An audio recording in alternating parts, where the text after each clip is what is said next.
We are Friends United. We are Friends United. We are Friends United. Together, we are Friends United.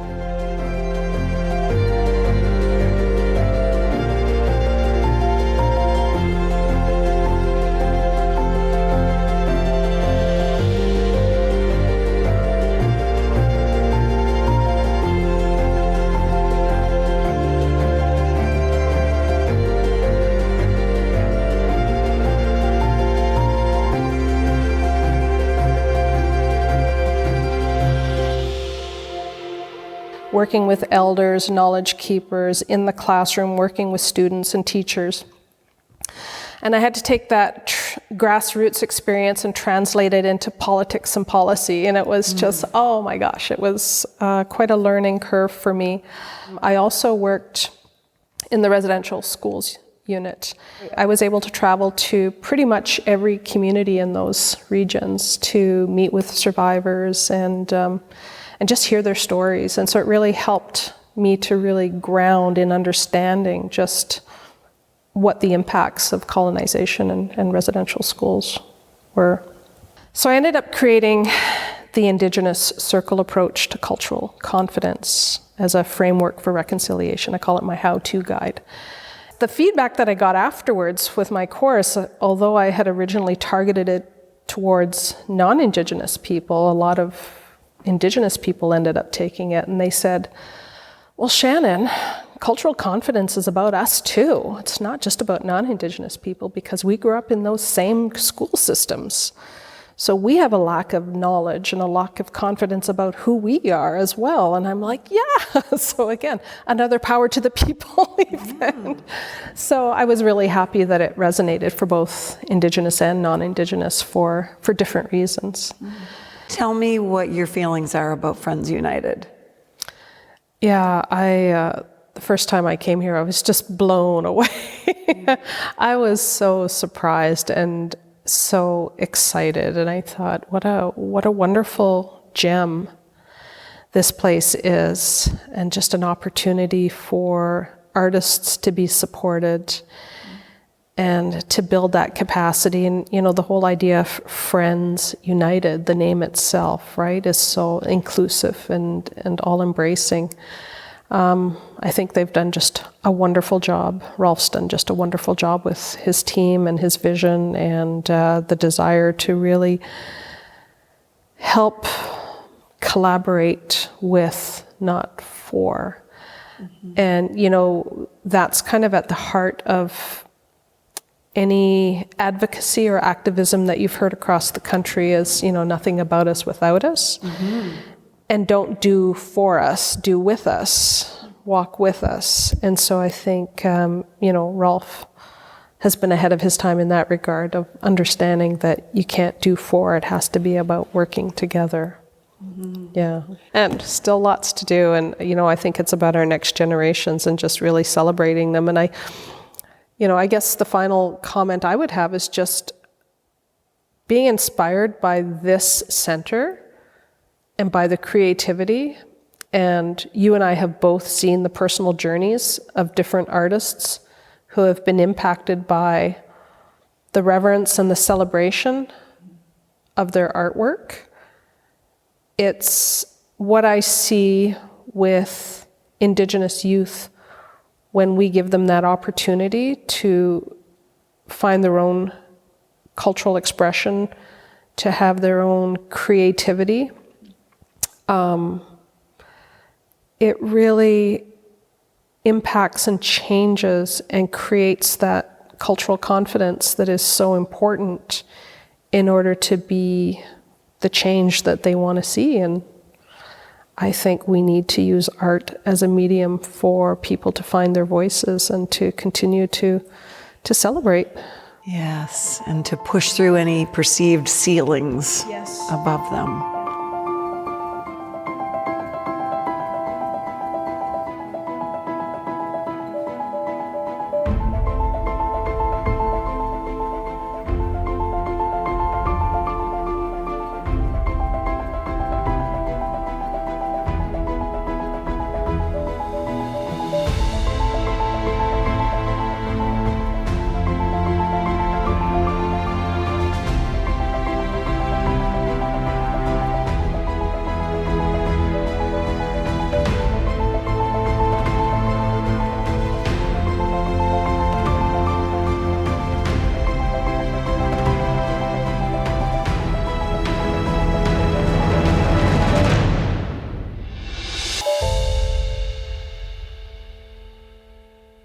and welcome, Gwe, to the Friends United International Convention Centre in Unama'ki, Cape Breton, Nova Scotia, Canada. Thanks for joining us for our second annual Friends United Reconciliation Talks. I'm joined now by Shannon Monk. And Shannon, I'm going to let you introduce yourself. Okay. Well, thank you. Wajegwe. Sanan denen bakanjenen deluizi. Midanagaming egomina migmagi and donchaba. Maingen egomina megaze and dotem. So that's my traditional introduction. You may have heard a couple of different languages. People who are watching this may hear a couple of different languages. So a little bit of Mi'kmaq in there, and that's representing my Mi'kmaq roots from Lennox Island in PEI. And then you heard a little bit of Anishinaabe, and that's from my OG Cree roots. I'm a member of St. Teresa Point First Nation in northern Manitoba.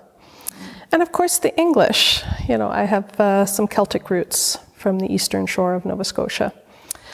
And so I introduced my origins in that traditional greeting, and I also acknowledged that I was part of the Wolf Clan. That is a beautiful concept of amalgam. And you know, you have different parts of you that all come together to create a beautiful whole. Well, thank you. Yeah. And I think we should all think that way. You know, people are into looking at their DNA now and understanding that. Imagine if we all took the various languages and cultures from which we have ascended and really celebrated them. Well, it's interesting because identity, I think, is a really complicated topic. It's a really complicated discussion, especially from an Indigenous perspective. And I think for me, it's really important to acknowledge my roots, because all of those different influences have really colored and created who I am today. Mm-hmm. In the same way that what you're doing today is very much the end result of everything you've done throughout your life. Yes.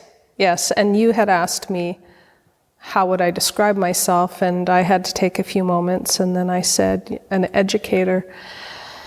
And I think that's because education has been the thread going throughout my whole life, and it's been the foundation for everything that I've done. And I think even as the oldest of 6 children, you know, being the boss in the family with my little siblings, you know, there's that education component. I took that leadership component from a young age.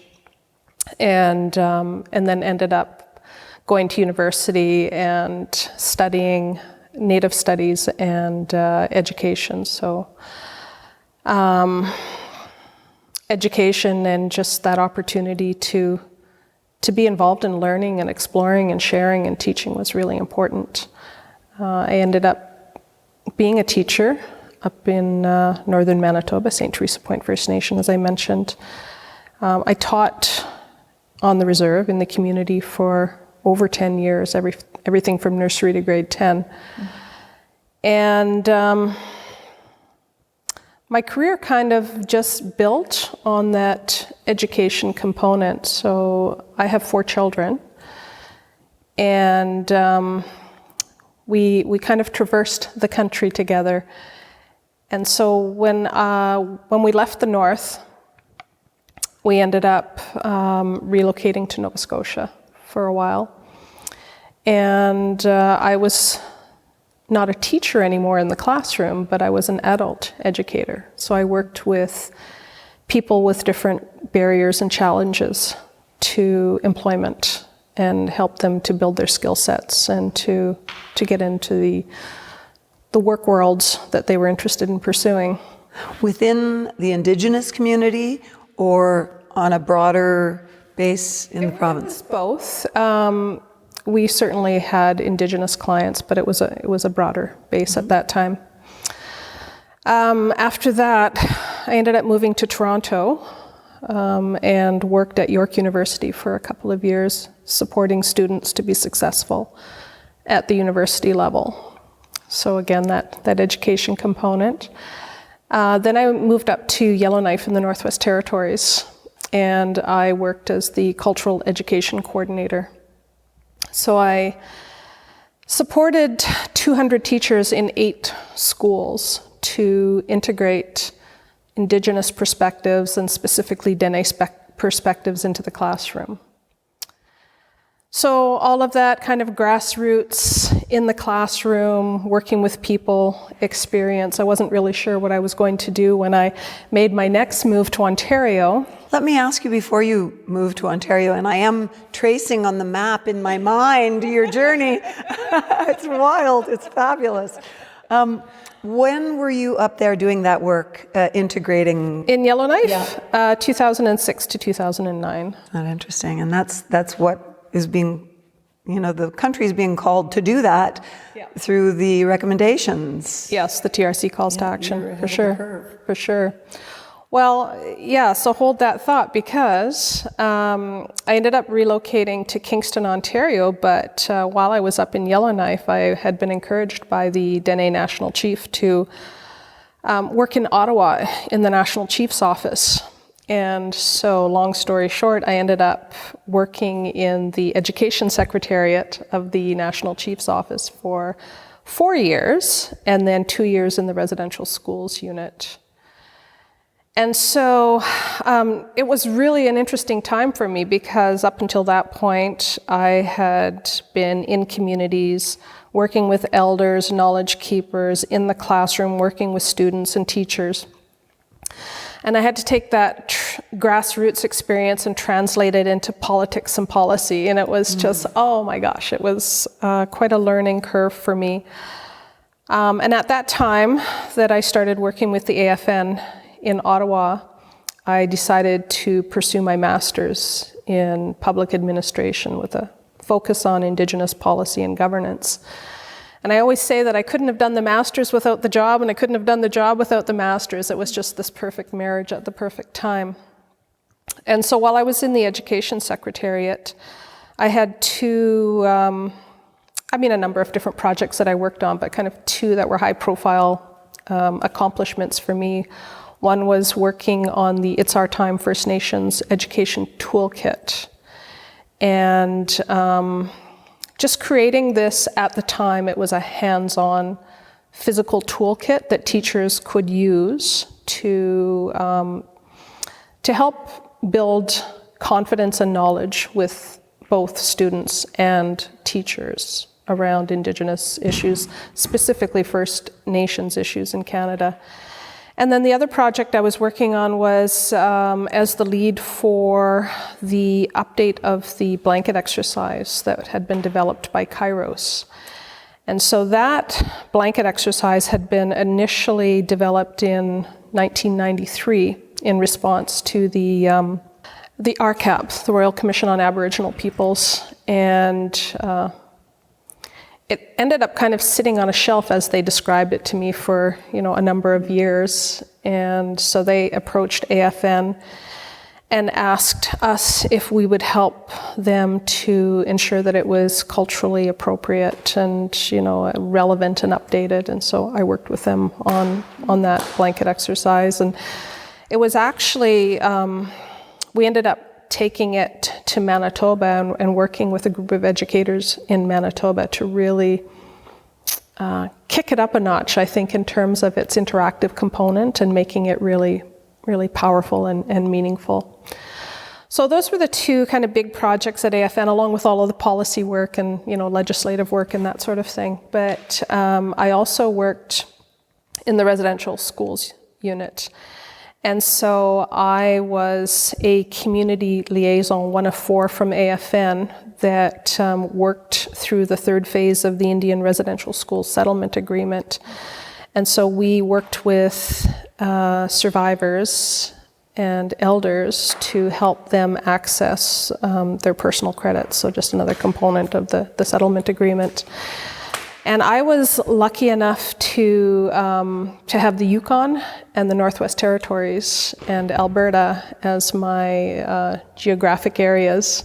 And so I was able to travel to pretty much every community in those regions to meet with survivors and just hear their stories. And so it really helped me to really ground in understanding just what the impacts of colonization and residential schools were.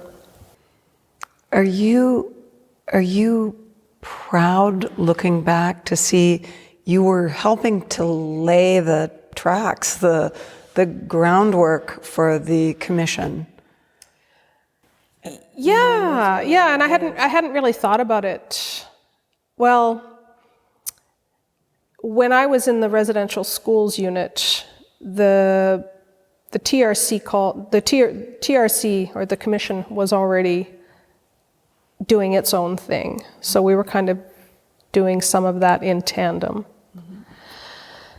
But I think, just some of the work that I've done over the years, for sure, it's just creating that awareness and just starting to have these conversations. Chipping away, yeah. It was a good time to be working at the AFN, while the TRC was happening, and to be able to, be part of that history. To feel that there was actually some movement. Some momentum and some movement happening, for sure. But, obviously we still have a long ways to go. And it's interesting that you say that because, with the TRC calls to action in 2015, I felt like, yay, we're finally getting somewhere, because I felt like my whole life had been about creating awareness and trying to shift the narrative and shift that level of understanding across the country. I think it was 2016, I ended my time with the AFN. I didn't end it. It was actually the end of the Harper years, and so we lost all of our funding, so our education secretariat didn't have any people left in it. And let's pause on that for a moment and just talk about that's a lot to absorb. That is a lot. It's a lot. That is a lot. Well, especially with the TRC calls to action. And for someone like you who had worked for so long and feeling like you were pushing a boulder, no doubt, and finally seeing it start to roll, and then how did that feel? Yeah, it was debilitating. I mean, it was just so devastating, because you feel like all the work that you've been doing has just been made a mockery of after all the lobbying, all the intensive advocacy work, and a very concrete set of actions that were developed. And yet the irony of ironies is that we lose all of our funding. Yeah, I mean, it's, Shakespeare used the play within a play, but that's a tragedy within a tragedy. It is absolutely. Yeah. I always say that example kind of epitomizes the Indigenous experience in Canada. It's just, it doesn't get much more graphic than that, does it? No. Yeah, just in terms of the challenges that are faced. No, it hits you in a visceral way. In a visceral way, indeed. But having said all that, I wasn't sure what I was going to do once I left the AFN. And then I started getting phone calls. So my first phone call was from the Rideau Hall Foundation. And they said, Shannon, we're doing this series, two conferences. We have this vision for doing a couple of education conferences with a focus on youth to get their feelings around their education experiences and what do they need to feel successful. I mean, how do they define success, and what does that look like? So I was like, oh, okay. What a concept to ask them.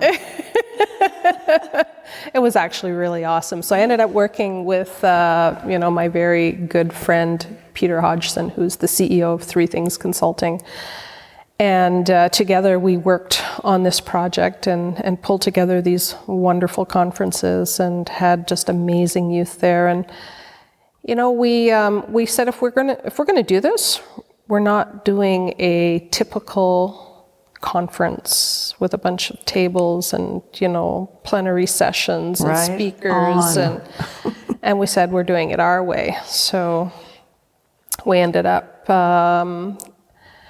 having cultural activities and making sure that we had elders and knowledge keepers there, and so we created these opportunities for the youth to learn from the elders and knowledge keepers and have cultural teachings and experiences, and we danced and we sang and we drummed and we gave them a little bit of the historical context, because not all kids would know all of that political history of why we are at where we're at today. And through that process, we were able to really light the fire in these youth that we already had their fires lit, but this just took them to the next level. So it was kind of the start of some work that Peter and I have continued to do to this day, working with youth and just doing it from an Indigenous perspective and making sure that it's about kids having voices and being active and being able to speak. So I had the Rideau Hall call, and then the next call was from Canadian Geographic. They told me they were doing the Indigenous Peoples Atlas of Canada, and they asked me to coordinate the First Nations book. So what an interesting new challenge. It was so fascinating. So again, they had a very predetermined idea of what an atlas was, and so and you shook things up again. And so I said, nah, we're not going to do it that way. If we're going to do an atlas, we have to do it from the people's perspective, and we need to put a First Nations lens on it, and that means telling stories. So they had generated some different topics, everything from transportation to economy to economic success to education to cultural awareness. All kinds of different topics. And I actually can't even imagine what they thought they were going to do with an atlas with those topics without stories, but what I thought would be really cool would be to make sure that we had stories from every province and territory related to those particular topics. And so that's what we did. And I did a call out, and it was amazing. We ended up getting representation from across Canada, and people were very excited to participate. And so we gave them that topic and asked them to tell their stories. And it was amazing. And if you've seen it and if you've read those stories, then you'll know just how wonderful that project turned out. But what we also did was we did a timeline. And so across all the stories in the book, we had a timeline across the bottom of each page that gave Canada's history and geography from an Indigenous perspective. And we began with the creation stories to present day, and it was just, it was really fun. It was a great project. You think about story and the fact that it's the oldest form of human communication, and how important it was for people to tell their stories to the Commission. Yes. But also how important it is for these stories, I'm hearing you say, how important it is to say to people that we want to hear your story. It is important. I think that's a profound thing, to tell someone that they are important, they matter, their story matters. Absolutely. If we go back to the experience that I had with the residential school survivors, and that project involved helping survivors to fill out an 11-page government form, if you can imagine. and having these survivors who were very much in their elder years, let's say, you know, at least 40, 50, 60, 70, 80. The government, in their wisdom, decided that these personal credits would be really great for anybody that wanted to go back to school. Sorry, am I allowed to do this in the middle of it? Like, what? So I said to the government, well, you know what? Cultural education is education, and it's, you know, education from our perspective. You're talking about education credits, then we're going to define what education is. So they're like, oh, what? You know, we've got these forms and we've got these processes. And I just went ahead and said, yeah, we're going to do cultural education, because if this is about reconciliation, then this is what we need to do. Oh, and did you know that cultural education is about on-the-land learning? Not in the classrooms. There you go, shaking things up again. It was so much fun. It was fantastic. So when I helped these elders fill out their forms, and I'm coming back to your question about stories in a minute, but we decided with the elders, after hearing their stories about how they saw education and how they best could see the use of these funds, it was to pass on their stories to the next generations by being on the land with their children and their grandchildren. So we ended up using these personal credits monies to fix up bush camps, to pay for food so that they could go out and spend time in the bush with their families, to, you know, buy snowshoes, to buy camp supplies, and it was just like, power to the people! Oh my God, that was such a great accomplishment. I was so happy about that. And you know what? We just wrote it up in the way that government needed to hear it, and that's what we did with it. Pretty it up with the language they understand. But in the process of having these conversations, I mean, it took time, because we had to work one-on-one with each survivor or group of survivors in a community if we had a community session. And we needed to take the time that it took to hear people's stories. Because as soon as you walk in and you're asking people to come and have a conversation with you, then you need to leave that space for people to actually speak and share their stories. And you can't just say, you know, come on down and let's fill out the form, right? Like, we have to take that time to build that trust and build that relationship. And so through that process of building that trust and building those relationships, people would share their stories about why they wanted to access these personal credits and the experiences that they had at residential school. And so I share in my course that I developed, I talk about reconciliation being on the spectrum, because people are at different stages of healing and understanding about the impacts of residential schools. And so I had some people coming in really, really, really angry and, you know, yelling and just really upset about their experiences. And by God, they were going to get that money because they deserved it, right? And the government was not going to keep back a penny. And then other people that came in and they were just filled with such sadness and such despair, and others that came in with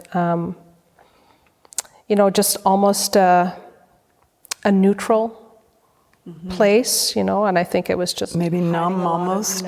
Yeah, and hiding a lot of their feelings, and then there were others that were really positive, right? You know what? I've done my own personal healing, and I'm looking forward to a better future for my children and for my grandchildren, and so it was just so fascinating to see that whole spectrum. So when we're talking about storytelling, you know, I felt like I was just so privileged to have had that opportunity to hear all of these different stories from people and across such a broad spectrum.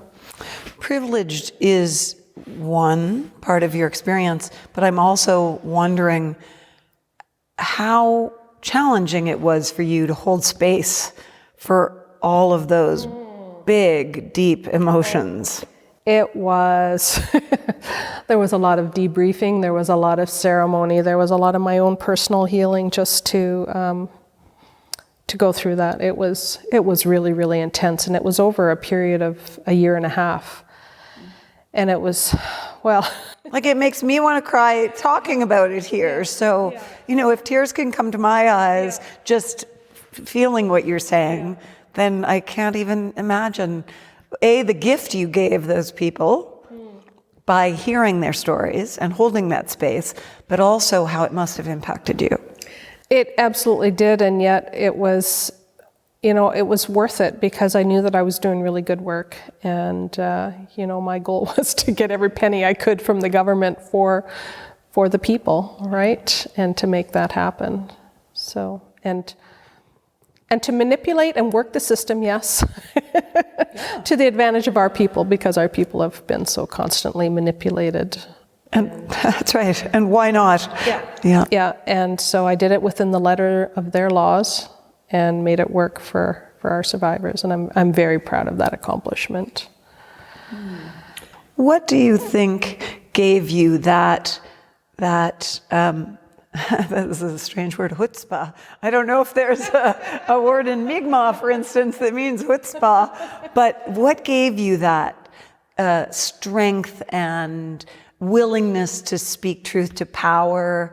What was it in your early life that planted a seed for that, maybe? Well, my Mi'kmaq roots come from my mom's side, and she had a very interesting childhood, and she overcame a lot, and she was and is a little fighter, and she was an activist in her own way. She was always standing up for the rights of people, for the right thing, right, whatever it might be. In spite of what she'd gone through. Yeah. Or because of it, maybe too. And so she didn't let anyone push her around, and so I think we all grew up with that understanding that we had that ability to speak and to challenge the status quo. Yeah, I think it was just, she talks about me as a child, and she's just like, she said I would go negotiate with the teachers when I only got an A, and I should have had an A+. And she said I would go and present my case. But that is beautiful, because you had a strong model of female leadership. It was, yes. And you are a strong model of female leadership to others in your community. Do you feel that? A, do you feel that? And B, do you feel that responsibility? Well, it's interesting because I've had the experiences of many Indigenous people in Canada by virtue of having lived in First Nations communities, you know, having lived on the reserve.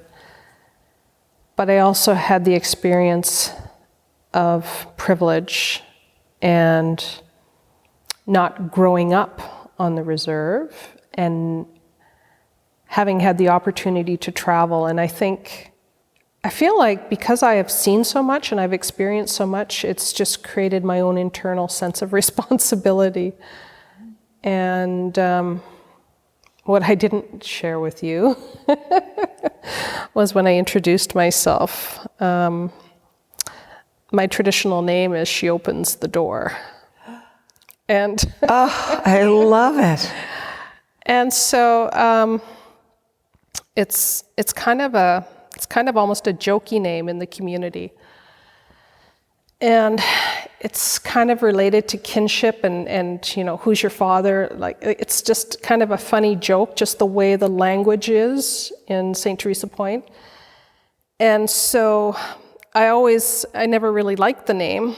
And I remember being in ceremony at a sweat lodge with another elder that I had been doing a lot of ceremonial work with. And part of the protocol when you go into the sweat lodge is you have to announce yourself to your ancestors. And so when I went in, I would always announce myself. And then, you know, let's say a couple of years after I'd been going to sweat lodges with him, I told him that I wanted a name. He looked at me and he's like, "You have a name. You're not getting another name." You can't circumvent that. It was like just such a great teaching, right? It's just like, you gotta own you your don't name get to now. pick and choose, and you also, you know, just because it's not that glamorous name that so many others get, you know, because I would hear him giving traditional names to other people, and they were just like beautiful names related to animals or, you know, spiritual kind of elements, or, you know, the weather. And it was like, she opens the door. It's not very glamorous. It's not very cool. But, you know, I've since grown a little, and I'm kind of understanding that I had to really, I had to live up to that name. And so the more that I kind of sat with my name and just reflected on it, you know, it just goes back to that sense of responsibility. Then I just realize more and more what a sense of responsibility it is. Yeah, and the symbolism of you know, the doors that need to be opened. Yes. And the work that you've been doing, and now you can see, oh, okay, yeah, it's a pretty important job. And in terms of women's leadership as well, opening the door for other women to step into leadership roles. Yes. That's huge. Well, and so that's a nice segue into how I ended up starting my own business, because I told you about getting these different phone calls from people, and I felt like, you know, I had a few other calls. You're the belle of the ball. Well, everyone wants to dance with you. It was interesting because I felt like, you know, they wanted me to do a conference here, and they wanted me to write this paper here, and they wanted me to, you know, coordinate this project here. And I was like, I'm kind of like responding to what everybody's asking me, but, you know, who am I? What do I stand for? What do I have to offer the world? So I really took some time to really think about that. So I go back to Educator, right? Everything that I've done is about education in some way, shape, or form, whether it's formal or informal. And I thought, well, I'm an educator. I really should create a course. And I did a little research, and of course, so we're looking, it's around 2017, right? Because my course came out in 2017. So I'd been researching, and a number of different universities had their online courses, and I wasn't very impressed. And I thought, if you're trying to educate Canadians, it can't be so academic. Like, you're only targeting a certain portion of the population who is most likely to already care. Mm-hmm. But we really need to think about getting to the average Canadian who just doesn't know what to say, where to go, what to do, or even sure if this relates to who they are or their life in any way, shape, or form. So I ended up creating the Indigenous Circle approach to cultural confidence as a framework for reconciliation. I call it my how-to guide. And I was really targeting it towards people who, you know, didn't know what to say, didn't know what to do. You know, is it Indigenous, Aboriginal, First Nations, Inuit, Métis? What are all these terms? How do I say it? What does it mean? Why would I use it? In what context? Et cetera, et cetera. So I coined the term cultural confidence, because in these spaces, what I'd been hearing was cultural safety, cultural awareness, cultural competency, and it was like very much about pointing the finger, and this is what you need to do, right? And I'm like, no, I want something that feels exciting and joyful and empowering, and, you know, makes me want to do it. I want to feel motivated. So confidence to me is a word that really embraces that. So the feedback that I got afterwards with my course, although I had originally targeted it towards non-Indigenous people, a lot of Indigenous people ended up taking it, and they said, Well, Shannon, cultural confidence is about us too. It's not just about non-Indigenous people, because we grew up in those same school systems. So we have a lack of knowledge and a lack of confidence about who we are as well. And I'm like, yeah. So again, another power to the people event.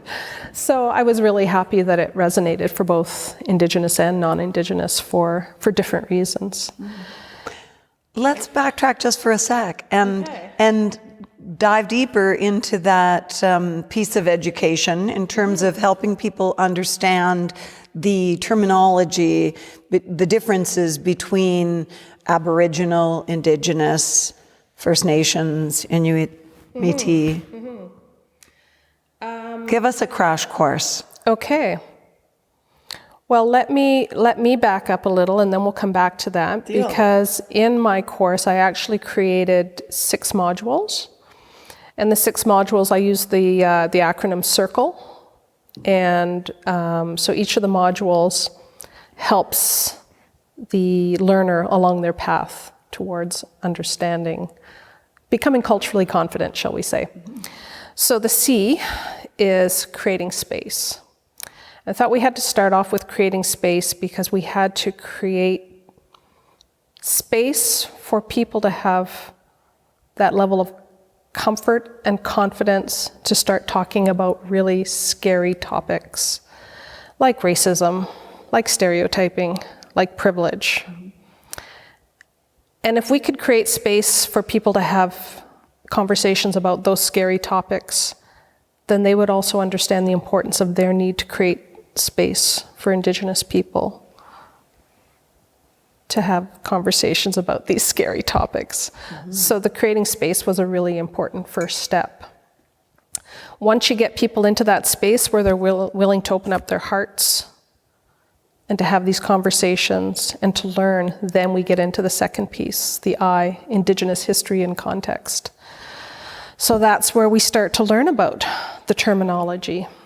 So we also learn about Canada's history, but from an Indigenous perspective, because we've all grown up in a school system that only comes from, a European perspective. And it's quite fascinating when you look at the history from an Indigenous lens. So when we're talking about the terminology, Aboriginal is actually an umbrella term that refers to the 3 categories, if you will, of Indigenous peoples in Canada: First Nations, Inuit, and Métis.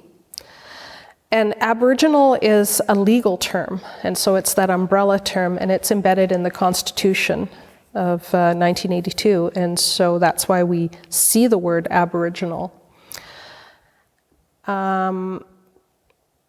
So I think most people know that with the different peoples that we have the First Nations, the original peoples of the land across Turtle Island, across Canada. The Inuit are the inhabitants of the northern part of Turtle Island, and the Métis are the descendants of the original fur traders and the First Nations people. And so they evolved into their own separate and distinct society. And there's a lot of conversation and confusion about Métis identity, and maybe that's too much for today, but the Métis National Council is a national organization that supports people of Métis ancestry, and it's based on the traditional homelands of the Métis, generally identified as Ontario West, Western Ontario, and then the Western provinces. So that all falls under the Indigenous history and context. Then the third piece of the 6 modules is the R. So it's relationship building and protocol. So you've gotten a little bit comfortable, you're willing to learn, now you've got a little bit of a history lesson. So it's now, okay, I want to go out and meet some First Nations, Inuit, or Métis people, right? Like I want to start to make those connections. So it's understanding that there are distinct groups, and that there is a great diversity that exists across the country with 634 First Nations and 50 different linguistic groups. And so, and of course the Inuit of the north and the Métis in their specific ancestral homelands. And so I always encourage people to begin with their own home and spaces. Where do you live, and do you know who your neighbors are? You know, are there Métis communities around you? Are there First Nations communities? Are there Inuit communities? If you're in urban areas, do you know any of the organizations? So it's just a little bit of that self-assessment and understanding that there is commonality in worldview, but then there is so much diversity, and so it's about extending that hand of friendship and getting to know people. And then I usually explain to people that there are different organizations that can be a place for you to start. So there are 5 national Indigenous organizations. I'll say that are recognized by the Government of Canada. So you've got the Assembly of First Nations representing the interests of First Nations people, the Métis National Council representing the Métis, the Inuit Taparika Kanatami for the Inuit population, the Congress of Aboriginal Peoples for non-status, off-reserve people, although that's becoming a little bit more complicated with the changes to current laws and the recognition of Métis and non-status people under the Indian Act. But that's going back to the the history lessons. Yeah, okay. And then the 5th is the... so we're still on R, and now we're to... No, I'm just going to finish with the... And the 5th organization is the Native Women's Association of Canada, because it's just important to recognize all of those, women's leadership. And then there's kind of an unofficial NIO, National Indigenous Organization, the Friendship Centers, so the National Association of Friendship Centers, which we call kind of our unofficial 6th.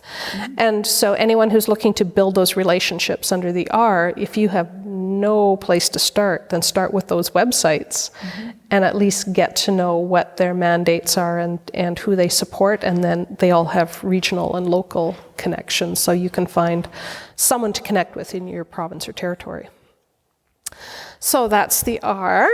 And then the C is culture, community, and ceremony. So once you're starting to build those relationships, you're getting to find out who your neighbors are. Then it's about diving deeper into that world and getting to learn more about the community and the culture and the ceremonies and the protocols, and understanding that, again, the diversity that exists. And, some of the different protocols around smudging and land acknowledgements and offering prayers and tobacco and, all of those things. So it's really quite fascinating. And that then leads into the L, which is land, language, and lifelong learning. And I thought this was a really important connection, because when you're building on the culture and community piece, you begin to realize that when you're looking at indigeneity and one's sense of identity, it's connected to the land, your homeland, and to the language, and that ability to connect and think in the language. And that leads into an understanding of worldviews that are kinship connections and relationships to the land and to the animals and to the seasons. And then the E, education, leads to reconciliation. So understanding where you are in terms of your own reconciliation journey. And then, as I mentioned, understanding that just because you're in a place where you're ready for reconciliation doesn't necessarily mean that the people with whom you may want to have a relationship are, and they may be somewhere on that spectrum. But it's also looking at reconciliation from kind of a macro lens and a micro lens. So you may not be in a position to do anything, on a national level, but everyone can do something. And one of the examples that I always like to use is, someone who maybe sits in their basement and reads comic books and love to read comic books and don't really have much interaction with other people. And, so what's my role in reconciliation? Not really that interested in going out and building those relationships. So I'm like, okay, but did you know there are all kinds of comic books with Indigenous themes, right? It's through the, the name of the organization, the Indigenous Story Studio. They changed their names. And anyways, there's a whole series of comic books that are focused on Indigenous issues, but they're in this graphic novel format. And then there's a whole other series of Indigenous superheroes in comic books. So the point of that is that you can think about whatever your own personal interest is, If you like sports, then maybe you could find out some Indigenous sports leaders in your particular area of sport, or just learn a little bit more about lacrosse, which originated from Indigenous people in Turtle Island, or learn a little bit more about fireball, which is a whole other interesting sport. Taking small steps. Taking small steps, just whatever your own personal interest is, what your own passion is, make that leap and see if you can make that connection to learning what the Indigenous connection could be. And then I think about this center as a symbol of a reconciliation effort. Tell me what your feelings are about Friends United. Yeah, the first time I came here, I was just blown away.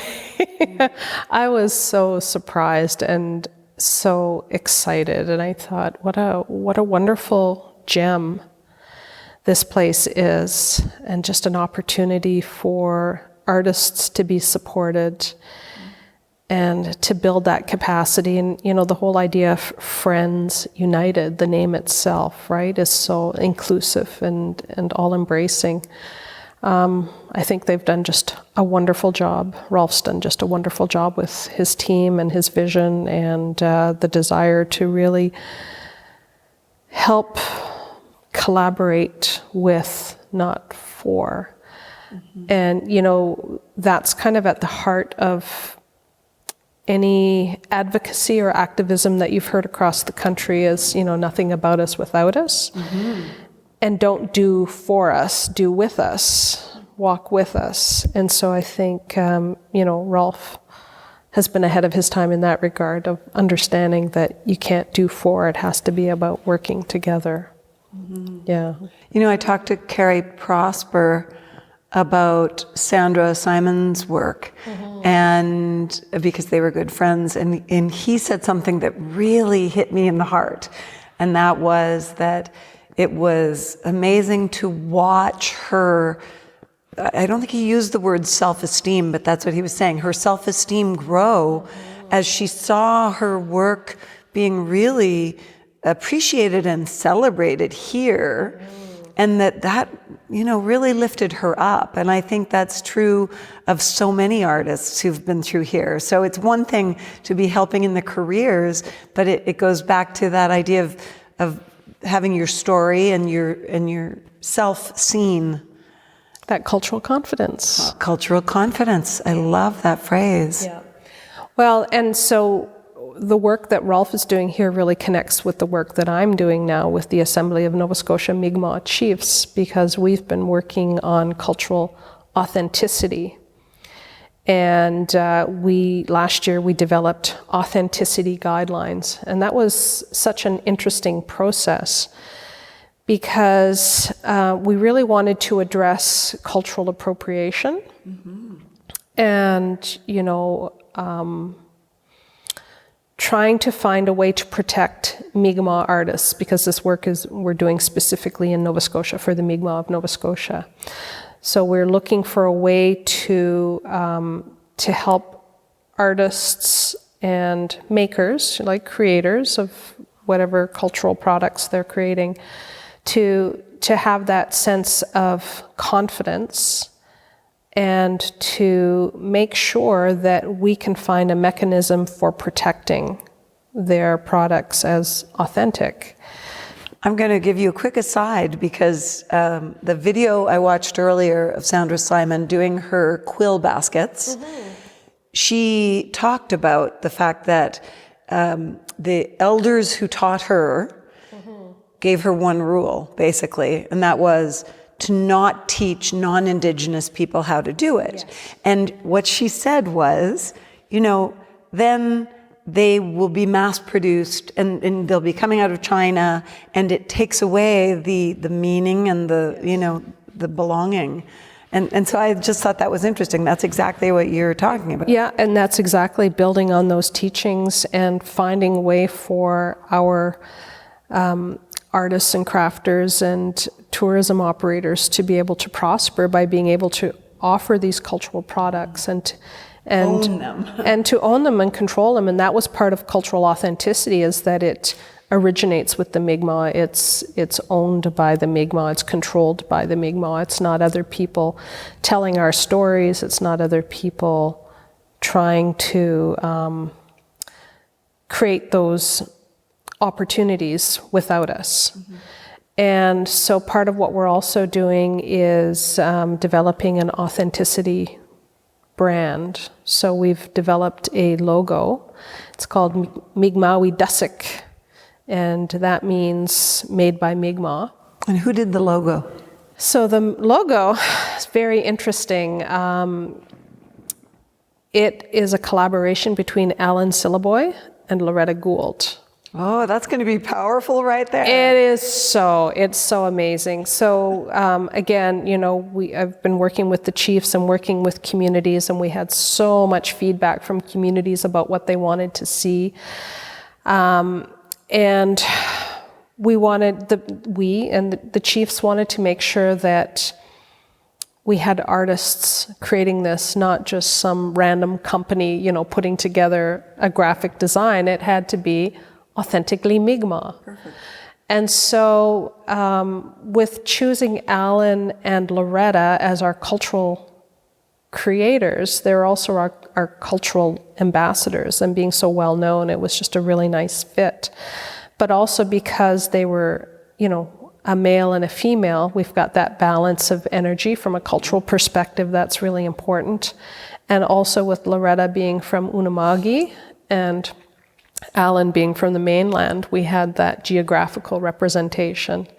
So it's really wonderful to have them as the creators of this trademark. And so they worked together. And then we also brought in Haley Isidore, who is a Mi'kmaq graphic artist, to help to solidify it so that we could respect and appreciate their artistic work, but also make sure that it was of a format from a graphic design perspective that would allow us to use it as a trademark. And so literally, we've only just 2 weeks ago had that endorsed by Chiefs and Assembly. Woohoo! So we'll be launching that soon, yeah. So is that like a 925 stamped on a piece of sterling silver? I don't know what you mean. I mean, so on sterling silver, often to tell that it's actually sterling, you look for the stamp that says 925. Yes. Okay. So will that actually be stamped on products somehow? Or yeah. So we're on a tag. We're just in the process of actually working out those logistics. But yes, in a sense, what we anticipate is that we're going to have this logo that can be put on tags, can be stamped maybe on the bottom of a basket or, different products. But what we're hoping for also is a QR code system. So the QR will lead to a website which will have an artist profile. And so we've got that authentic product that links to our authentic Mi'kmaq creator. And builds awareness. Yes, absolutely. Yeah. And connects them to a broader audience, ideally. Yes. Yeah. Yes. Well, that's important work. And I'm curious about your course. Yes. Looping back to that for a moment, is that available for anyone to take? Yes. And how do they find it? It's online. My company is Sagate Global, so it's sagate-global.teachable.com. Beautiful. Yeah. And that's just my own little aside thing. Okay, well, speaking of aside things, I'm going to pick up this piece of beauty right here. This is another little side thing, this extraordinary piece of work. Yes. Talk to me about your artwork. Yeah, so that is fused glass. I like to hold it. I'm going to keep it on my lap. That's actually glass. And so I started doing stained glass when I lived in Toronto, so almost 20 years ago, I guess now. Wow, time flies. And so I learned how to do different stained glass techniques, and then I decided to learn how to do fused glass. And so the difference with fused glass is that all those pieces that you see, each color is actually a different piece of glass. And so I had to cut out the black, then I had to cut out the blue, then I had to cut out the pink, and then the orange, and then I would just layer them on top of each other. And then you put them in the kiln and it just melts it together. So it's not painted, it's actually cut out pieces of glass. It's magic. It sounds like magic to me. And I wanted to do this in honor of Jay and Helena's love story, because of course we know that Jay Redbird was such an important part of this center. And when he died, you know, our hearts were just... We were just so devastated for the loss of Jay, and especially Helena's partner. And I had remembered receiving this in a Christmas card. This is from Helena's favorite piece that Jay ever did, and it is the two of them. Yeah, it's their love story, and I thought I just wanted to do an homage to their love story, and just that. So I was inspired by that painting, and just decided I wanted to do it in stained glass, so I did. Well, I love that. I the last time I was here, I interviewed or had a conversation with Jay and Helena, and just fell head over heels in love with both of them. Yes. And I just felt a kindred spirit kind of connection with Jay from the first time I met him. So, although I didn't know him well, I also was heartbroken when he left the planet. So that really resonated when I saw that right away. So do you have much time to do this kind of work with everything else you're doing? How do you have time for your art? That is a good question, but I'm trying to make more time. Let's just put it that way. Yeah, well, it's beautiful. What is your view of the future? Maybe I can ask, what is your degree of hope right now? You are on the ground, you're at the grassroots level, and yet you've also been very involved in governmental dealings. So what is your outlook? Well, okay, so I remember when I was in university in 1980, 81, my first year of university, and I remember taking Native Studies. And it was the first time that I'd ever heard about residential schools, because nobody talked about residential schools. But it was 1981, and I was just shocked and horrified and thought, what? Well, at least we're talking about it, right? At least we're talking about it. So now things are going to change. So... As we know, things did not change. That was a beautiful optimism. I was so optimistic. I was just so excited that at least we were talking about it. And so it really kind of fueled my life's work. Just this vision that we were going to make changes across this country. And then with the TRC calls to action. Well, okay, so... I remember when Phil Fontaine, the then National Chief of the Assembly of First Nations, first disclosed his experiences in residential schools. And I was like, oh my God, it was monumental. That was, I was going to say, that was, in sports language, they would say a TSN turning point in some ways. Oh my gosh, that was the, mid to late 90s. And it was, after, like I said, 1981, nobody was talking about it up until 1996, 97, 90, somewhere in that area. And I remember just being shocked because, number one, no one talked about it. And for someone of his stature to talk about it was just unheard of, unbelievable. So then I had this other, like, oh, now we're going to move forward, right? And we started to, because that became the impetus for the Indian Residential School Settlement Agreement, which, then didn't get settled until 2006. So let's say almost 10 years later. But even with the Indian Residential School Settlement Agreement, it then led into the commission, the Truth and Reconciliation Commission. So 2015, then we have these TRC calls to action.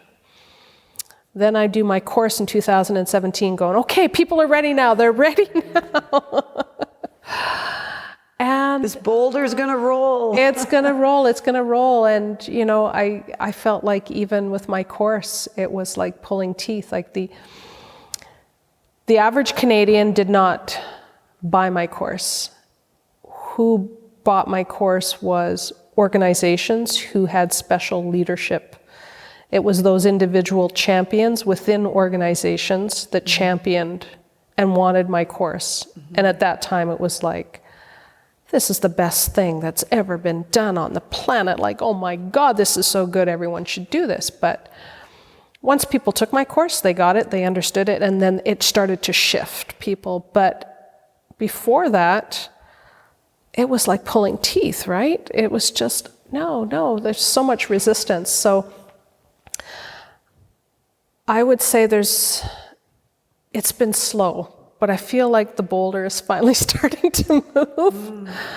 But I feel like, I have the hindsight of wisdom to realize that it's not going to be like immediate like I thought in 1981, and it's not going to be immediate like I thought it was in 1996. It's not going to be immediate like I thought it was in 2017, but I have seen shifts. And I remember another turning point for me besides the Phil Fontaine disclosure was my own children. And I'm trying to think, it would have been probably in the late 2000s. So my kids would have been like in their tweens and early teens.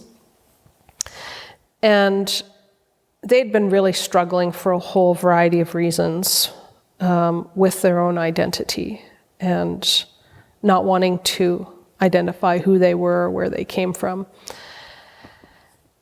And it was actually in Yellowknife. So it was in Yellowknife because there was a conference that was put on, and it was for Indigenous youth. And so my kids went. And they came home and said, hey, Mom, guess what? It's cool to be Indigenous. Oh, from the mouths of babes. Isn't that something? It was such a huge shift. And I saw from that time onwards, because that was the first time I'd really seen any cultural conferences that were focused on youth, but more of those conferences started to pop up.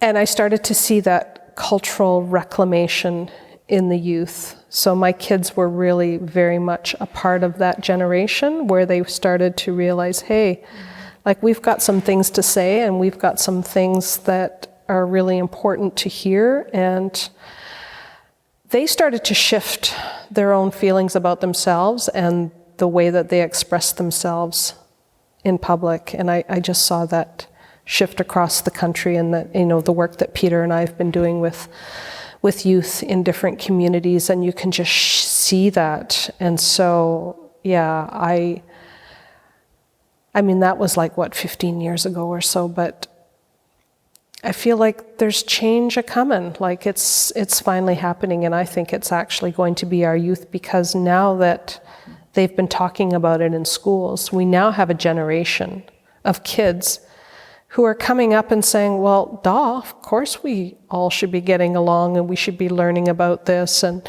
the young people that are teaching their parents and grandparents about, Canada's history from an Indigenous perspective. It's super exciting, right? So yeah, I've always been optimistic. That's my pink sky world, always hoping for the best. But now I really think it's going to happen. I love that hope, and I also think that part of that is the progress from or through acceptance to reverence.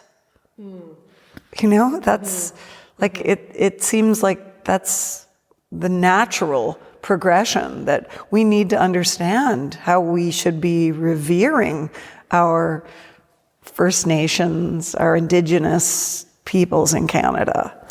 Yeah, and I think like what you'll hear from First Nations people is that they don't want to be revered. Oh, that's interesting. Yeah, so and sorry, like no, I'm so glad for you to tell me that. Like what you'll hear from communities is we don't want to be put on pedestals. No, I guess I understand that. Yeah, but what they say is like we just want people to walk hand in hand with us, right? And we just want people to hear our stories. So it goes back to those experiences with the survivors about, you know, we just want to be able to have people listen, not to solve our problems, but just to listen. Because when you can hear our stories, then you can have that compassion and that understanding. And that's what helps to inspire to do things differently. I think I'm really happy for you to have pointed that out. And I guess the way I think of it is that I believe that we should have reverence for each other, for other human beings.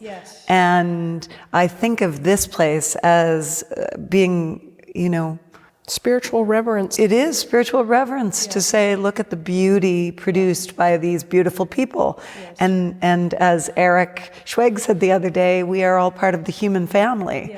And if we revere each other as part of that family, maybe that's a much better way to put it. Yes, I love that. And within that context, absolutely. Yeah, that elder that I did so much ceremony with, the Sweat Lodge, you know, he would talk a lot about our connection as part of this human family.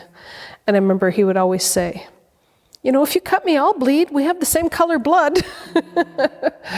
And, you know, he would just talk about how we're all different shades of colors, but we're all on the medicine wheel, you know, from white to red to yellow to black to white again, right? Like we're all part of that color spectrum.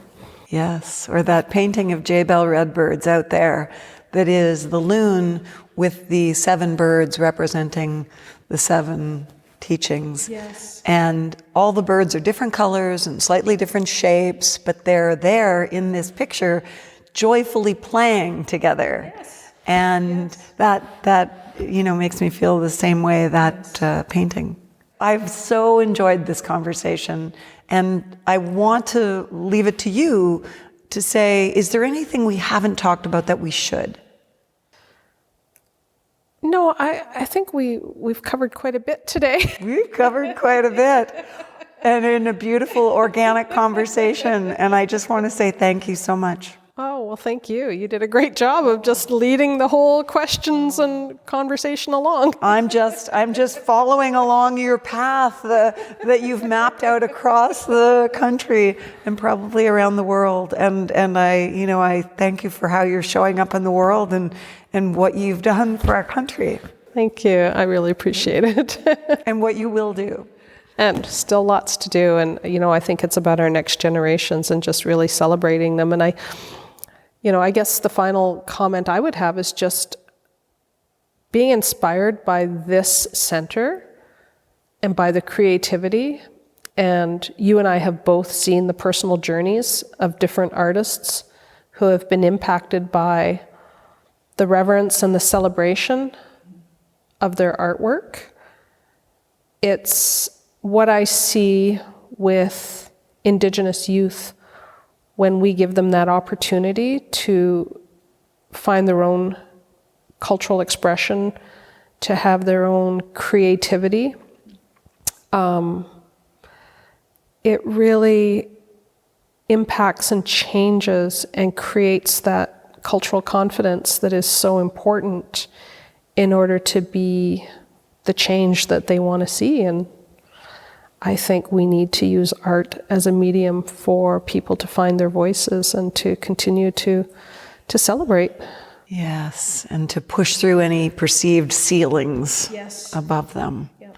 I'm now interested to try to find a billionaire who will pay to have everyone in Canada take your course. That's my new mission, okay? So don't be surprised if you sell a lot of those courses. I mean, it just sounds to me like something, I'm so glad you walked us through it, because it sounds to me like something literally every Canadian should take. That should be part of the reconciliation. So I guess the one piece I didn't share about my course, I might as well add it while we're here chatting, is when I did my research and I looked at all of those different courses, and it was like, the history of Canada began with the Indigenous people since time immemorial, right? People just reading with these blank faces. I was like, oh my God, we have to do something different. So my course actually is done in a storytelling format. And it's just sitting with elders, knowledge keepers, youth, and we're just having conversations. So it's structured in that we have those topics that I mentioned, and we have very specific topics within those topics that we cover, but we're having conversations and people are sharing their stories. So when we're talking about racism and we're talking about privilege and we're talking about stereotyping, then, you know, we've got this young guy talking about his experience in school and his dad who was in jail. And, you know, when we're talking about land, language, and lifelong learning, we have, you know, Krista, who's this anarchist, self-identified Indigenous anarchist, and she's talking about, you know, standing up for land rights. And then we have the foil of Leanne, who's the Mi'kmaq lawyer, talking about the importance of advocacy, right? And so everyone's telling their stories, and so we're sharing all of this really important information. And Bernard, who I mentioned as the elder that I've been working with for so many years, sharing his residential school experience, and then talking about his sweat lodge duties and obligations. And so, yeah, so it's a storytelling format. So people love the course once they take it, because it's just listening to people tell stories. Thank you, thank you, thank you. Thank you. It was kind of fun, wasn't it? It was really fun. I just can't imagine how I would have rather spent this afternoon. It's true. Such a privilege. Awesome.